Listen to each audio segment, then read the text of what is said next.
নমস্কার বন্ধুরা, audio cook by রমি চ্যানেলে আপনাদের সকলকেই অনেক স্বাগত। আমি রমি।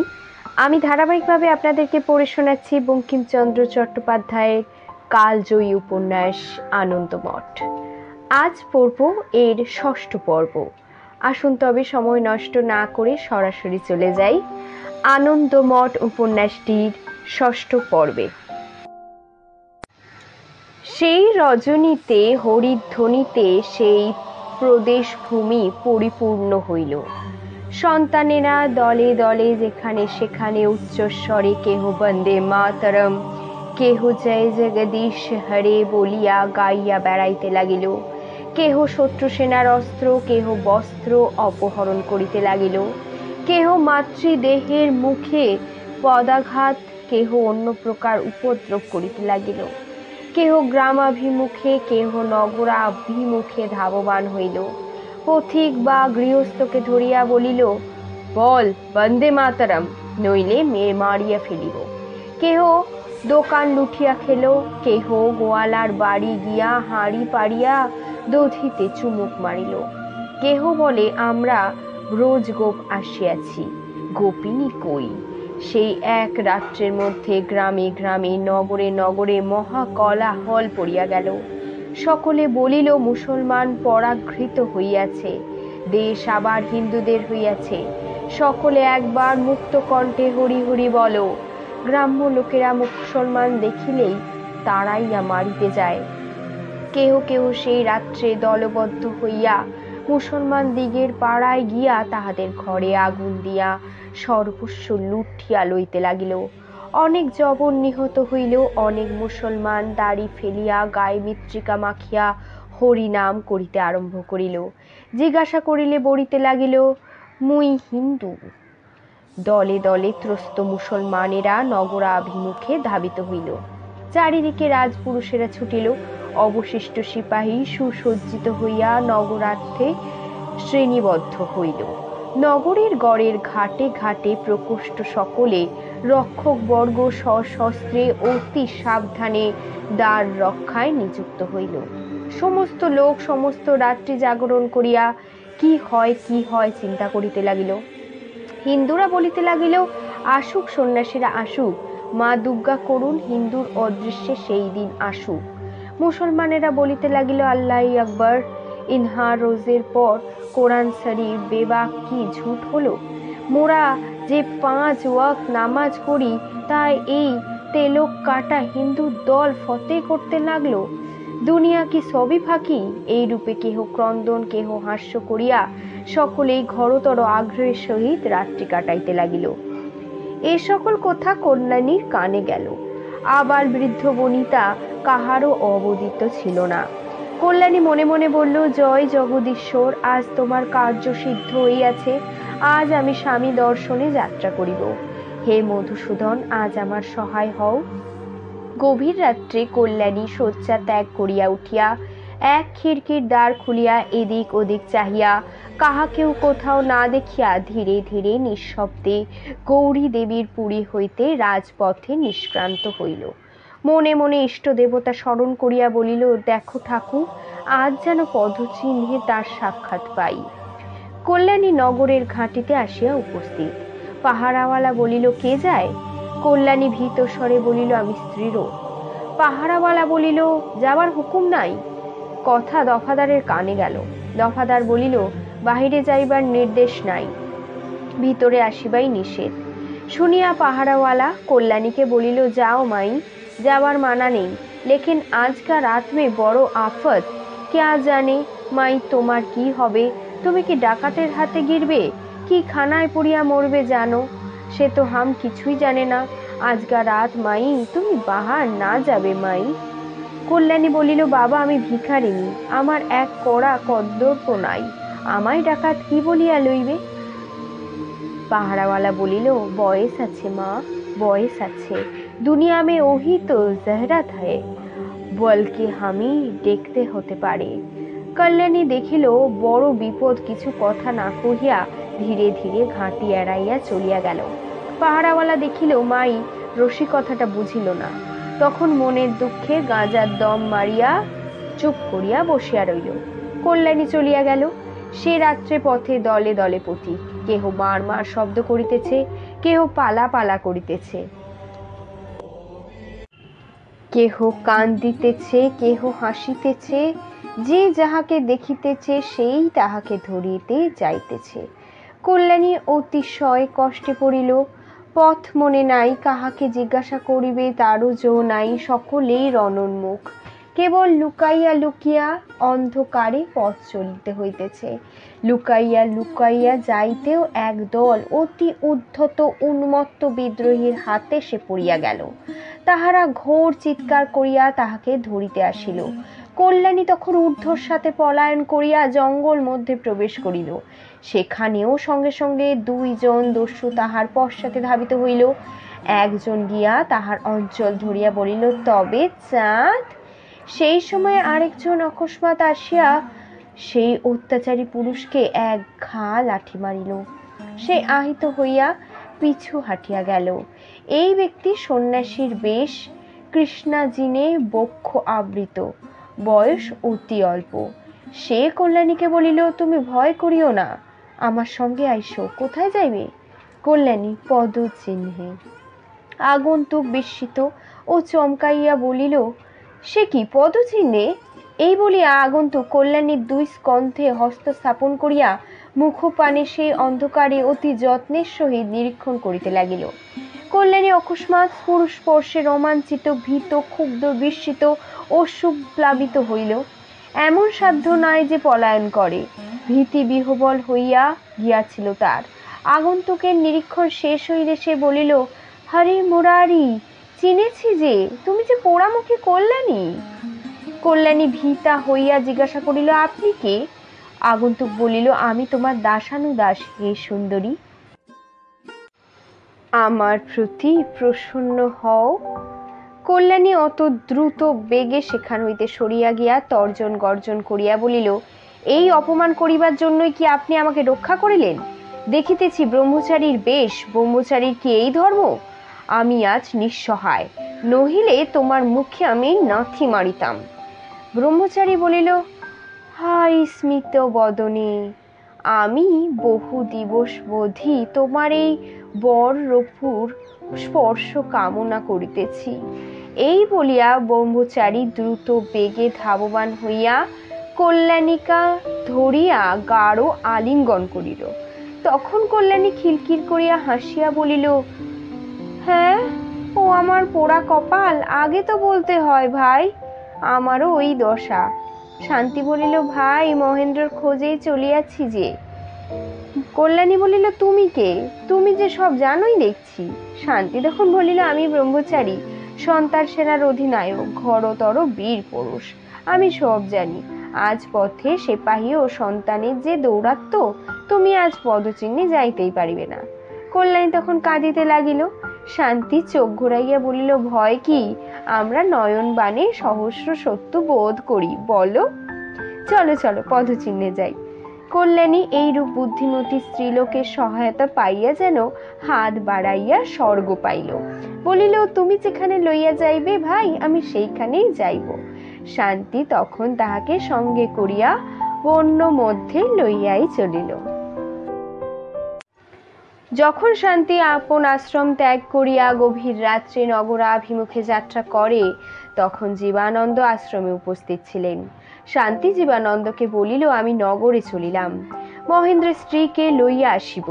তুমি মহেন্দ্রকে বলিয়া রাখো যে উহা স্ত্রী আছে।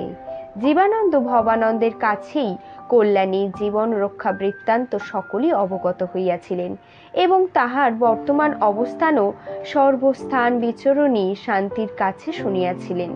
ক্রমে ক্রমে সকলেই মহেন্দ্রকে শুনাইতে লাগিলেন। মহেন্দ্র প্রথমে বিশ্বাস করিলেন না, শেষে আনন্দে অভিভূত হইয়া মুগ্ধপ্রায় হইলেন। সেই রজনী প্রভাতে শান্তির সাহায্যে মহেন্দ্রের সঙ্গে কল্যাণীর সাক্ষাৎ হইল। নিস্তব্ধ কানন মধ্যে ঘন বিন্যাস শাল তরু শ্রেণীর অন্ধকার ছায়া মধ্যে পশু পক্ষী ভগ্ন নিদ্রা হইবার পূর্বেই তাহাদের পরস্পরের দর্শন লাভ হইল। সাক্ষী কেবল সেই নীল গগন বিহারী ম্লান কিরণ আকাশে নক্ষত্রচয়। আর সেই নিষ্কম্প অনন্ত শাল তরু শ্রেণী। দূরে কোন শিলা ঘর্ষণ অনেদি মধুর কল্লোলিনী, সংকীর্ণা নদীর তরতর শব্দ, কোথাও প্রাচীর সমিত উষা কুণ্ড জ্যোতির সুদর্শনে আহ্লাদিত এক কোকিলের রব। বেলা এক প্রহর হইল। সেখানে শান্তি জীবানন্দ আসিয়া এবার দেখা দিলেন।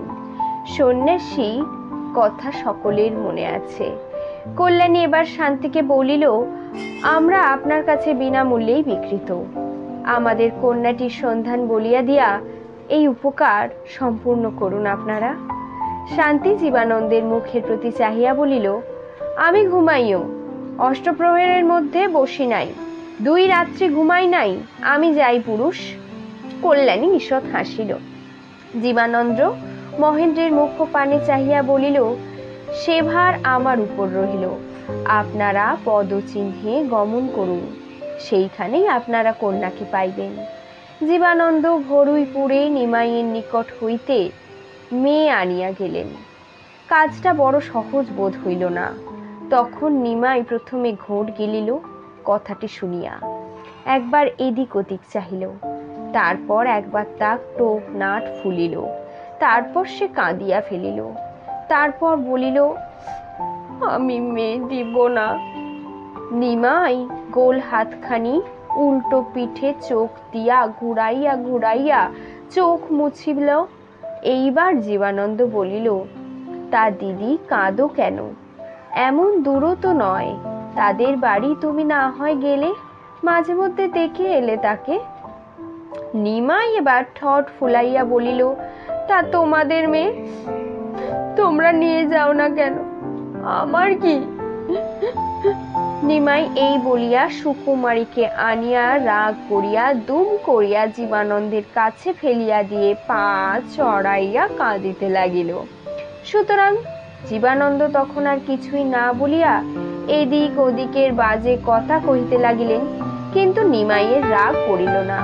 নিমাই উঠিয়া গিয়া সুকুমারীর কাপড়ের বোচকা, অলঙ্কারের বাক্স, চুলের দড়ি, খেলার পুতুর ঝুপঝাপ আনিয়া জীবানন্দের সম্মুখে ফেলিয়া দিতে লাগিল। সুকুমারী সে সকল আপনি গুছাইতে লাগিল। সে নিমাইকে জিজ্ঞাসা করিতে লাগিল, হ্যাঁ মা, কোথায় যাব মা?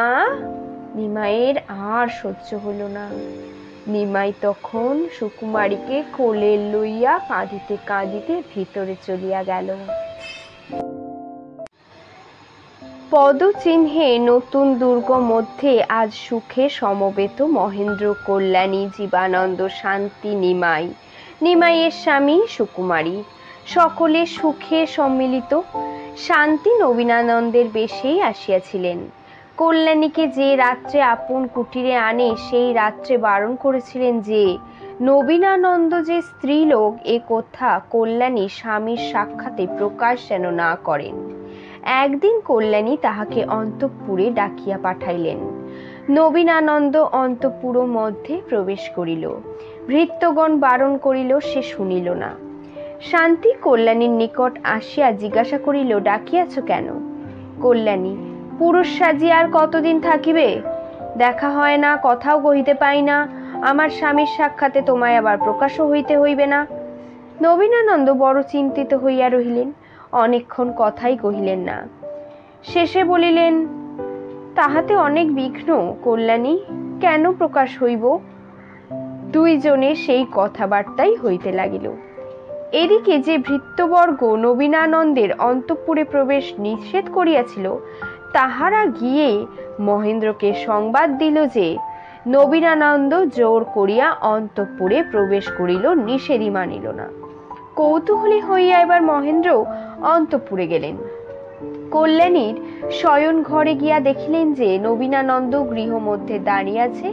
কল্যাণী তাহার গায়ে হাত দিয়া বাঘঝালের গ্রন্থি খুলিয়া দিতেছে। মহেন্দ্র অতিশয় বিস্ময়াপন্ন হইলেন, অতিশয় রুষ্টও হইলেন। নবীনানন্দ তাহাকে দেখিয়া হাসিয়া বলিল, কি গোসাই, সন্তানে সন্তানে অবিশ্বাস? মহেন্দ্র বলিলেন, ভবানন্দ ঠাকুর কি বিশ্বাসী ছিলেন? নবীনানন্দ চোখ ঘুরাইয়া বলিল, কল্যাণী কি ভবানন্দের গায়ে হাত দিয়া বাগঝাল খুলিয়া দিত। বলিতে বলিতে শান্তি কল্যাণীর হাত টিপিয়া ধরিল, বাগঝাল খুলিতে দিল না। মহেন্দ্র, তাতে কি? নবীনানন্দ, আমাকে অবিশ্বাস করিতে পারেন, কল্যাণীকে অবিশ্বাস করেন কোন হিসেবে? এবার মহেন্দ্র বড় অপ্রতিভ হইলেন, বলিলেন, কই, কিসে অবিশ্বাস করিলাম আমি? নবীনানন্দ, নহিলে আমার পিছু পিছু অন্তঃপুরে আসিয়া উপস্থিত কেন? মহেন্দ্র, কল্যাণীর সঙ্গে আমার কিছু কথা ছিল, তাই আসিয়াছি। নবীনানন্দ, তবে এখন যাক, কল্যাণীর সঙ্গে আমার কিছু কথা আছে, আপনি সরিয়া যান, আমি আগে কথা কই। আপনার ঘর বাড়ি আপনি সর্বদা আসিতে পারেন, আমি কষ্টে একবারই আসিয়াছি। মহেন্দ্র বোকা হইয়া রহিলেন, কিছুই বুঝিতে পারিতেছেন না। এ সকল কথা তো অপরাধীর কথাবার্তার মতো নহে। কল্যাণীরও ভাব বিচিত্র, সেও তো অবিশ্বাসিনীর মতন পলাইও গেল না, ভীতও হইল না, লজ্জিতও নহে, কিছুই না, বরং মৃদু মৃদু আবার হাসিতেছে। আর কল্যাণী যে সেই বৃক্ষতলে অনায়াসে বিষ ভোজন করিয়াছিল, সে কি অপরাধিনী হইতেই পারে? মহেন্দ্র এই সকল ভাবিতেছিলেন। এমন সময় অভাগিনী শান্তি মহেন্দ্রের দুরবস্থা দেখিয়া ঈষৎ হাসিয়া কল্যাণীর প্রতি এক বিলল কটাক্ষ নিক্ষেপ করিল। সহসা তখন অন্ধকার ঘুচিল। মহেন্দ্র দেখিল যে যে রমণী কটাক্ষ। সাহসে ভর করিয়া নবীনানন্দের দাড়ি ধরিয়া মহেন্দ্র তখন এক টান দিলেন, কৃত্রিম দাড়ি খসিয়া পড়িল। সেই সময়ে অবসর পাইয়া কল্যাণী বাঘ ছালের গ্রন্থিও খুলিয়া ফেলিল, বাঘ ছালও খসিয়া পড়িল।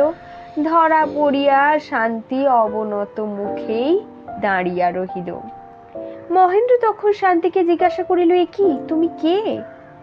শান্তি, শ্রীমান নবীনানন্দ গোস্বামী। মহেন্দ্র, এ তো জুয়াচুরি, তুমি তো স্ত্রীলোক। হ্যাঁ, এখন কাজে কাজী। মহেন্দ্র, তবে একটা কথা জিজ্ঞাসা করি, তুমি স্ত্রীলোক হইয়া সর্বদা জীবানন্দ ঠাকুরের সহবাস করো কেন? শান্তি, সে কথা আপনাকে নাই বলিলাম। মহেন্দ্র, তুমি যে স্ত্রীলোক জীবানন্দ ঠাকুর তা কি জানেন? শান্তি, জানেন। শুনিয়া বিস্ময়ে অতিপ্রহব হইয়া মহেন্দ্র অতিশয় বিষণ্ণ হইলেন। এই দেখিয়া কল্যাণী আর থাকিতে পারিল না, বললেন, ইনি জীবানন্দ গোস্বামীর ধর্মপত্নী শান্তি দেবী। মুহূর্তের জন্য মহেন্দ্রের মুখ প্রফুল্ল হইল, আবার সে মুখে অন্ধকার ঢাকিল। কল্যাণী বুঝিল, বলিল, ইনি ব্রহ্মচারিণী। উত্তর বাংলা মুসলমানের হাতছাড়া হইয়াছে।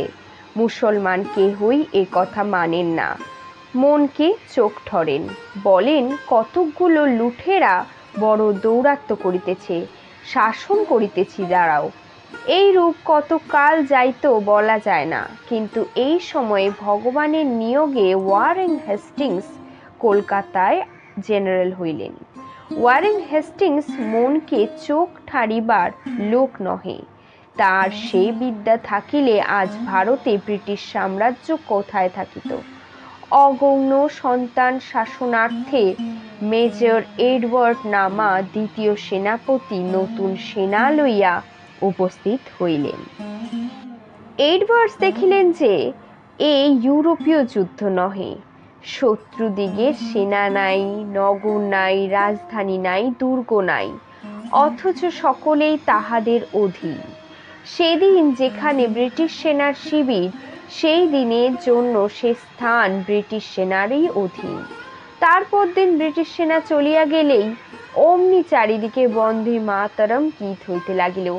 সাহেব খুঁজিয়া পান না, গেল তো অমনি চারিদিকে কি হয়, কোথা হইতে এই সব পিপিলিকার মতন এক রাত্রে নির্গত হইয়া যে গ্রাম ইংরেজের বশবর্তী হয় তাহাই দাহ করিয়া যায়, অথবা অল্প সংখ্যক ব্রিটিশ সেনা পাইলে তৎক্ষণাৎ সংহার করে। অনুসন্ধান করিতে করিতে সাহেব জানিলেন যে পদচিহ্নে ইহারা দুর্গ নির্মাণ করিয়া সেইখানে আপনাদিগের অস্ত্রাগার ও ধনাগার রক্ষা করিতেছে, অতএব সেই দুর্গ অধিকার করা বিধেয় বলিয়াই স্থির করিলেন। চরের দ্বারা তিনি সংবাদ লইতে লাগিলেন যে পদচিহ্নে কত সন্তান থাকে। সে সংবাদ পাইলেন, তাহাতে তিনি সহসাই দুর্গ আক্রমণ করা বিধেয় বিবেচনা করিলেন না, মনে মনে এক অপূর্ব কৌশল উদ্ভাবন করিলেন। মাঘী পূর্ণিমা সম্মুখে উপস্থিত, তাহার শিবিরের অদূরবর্তী নদী তীরে একটি মেলা হইবে। এবার মেলার বড় ঘটা, সহজে মেলায় লক্ষ লোকের সমাগম হইতে থাকে। এবার বৈষ্ণবের রাজ্য হইয়াছে, বৈষ্ণবেরা মেলায় আসিয়া বড় জাঁক করিবার সংকল্প করিয়াছে। অতএব যাবতীয় সন্তানগণ পূর্ণিমার দিন মেলায় একত্র সমাগম হইবে এমন সম্ভাবনা আছে। মেজর এডওয়ার্ডস বিবেচনা করিলেন যে পদচিহ্নের রক্ষকেরাও সকলেই মেলায় আসিবার সম্ভাবনা। সেই সময় সহসা পদচিহ্নে গিয়ে দুর্গ অধিকৃত করিবেন, এই অভিপ্রায় করিয়া তিনি মেজর রটনা করিলেন যে তিনি মেলা আক্রমণ করিবেন, এক ঢাই সকল বৈষ্ণব পাইয়া একদিনে শত্রু নিঃশেষ করিবেন। বৈষ্ণবের মেলা ইহাতে হইতেই দেবেন না। এই সংবাদ গ্রামে গ্রামে প্রচারিত হইল। তখন যেখানে যে সন্তানভুক্ত ছিল সেই সেখানে এসে উপস্থিত হতে লাগলো। সবাই মেলা রক্ষার জন্য চলিল। সকল সন্তানই নদী তীরে আসিয়া মাঘী পূর্ণিমায় মিলিত হইল। মেজর সাহেব যাহা ভাবিয়াছিলেন তাহাই ঠিক হইল। ইংরেজের সৌভাগ্যক্রমে মহেন্দ্র ফাঁদে পাত দিলেন। মহেন্দ্র পদচিহ্নের দুর্গ অল্প মাত্র সৈন্য রাখিয়া অধিকাংশ সৈন্য লইয়াই মেঘালয় যাত্রা করিলেন। এ সকল কথা হইবার আগেই জীবানন্দ শান্তি পদচিহ্ন হইতে বাহির হইয়া গিয়াছিলেন। তখন যুদ্ধের কোনো কথা হই নাই। যুদ্ধে যাহাদের তখন মনই ছিল না। মাঘী পূর্ণিমার পুণ্য দিনে শুভক্ষণে পবিত্র জলে প্রাণ বিসর্জন করিয়া প্রতিজ্ঞা ভঙ্গ মহা পাপের প্রায়শ্চিত্ত করিবেন, ইহাই ছিল তাহাদের অভিসন্ধি।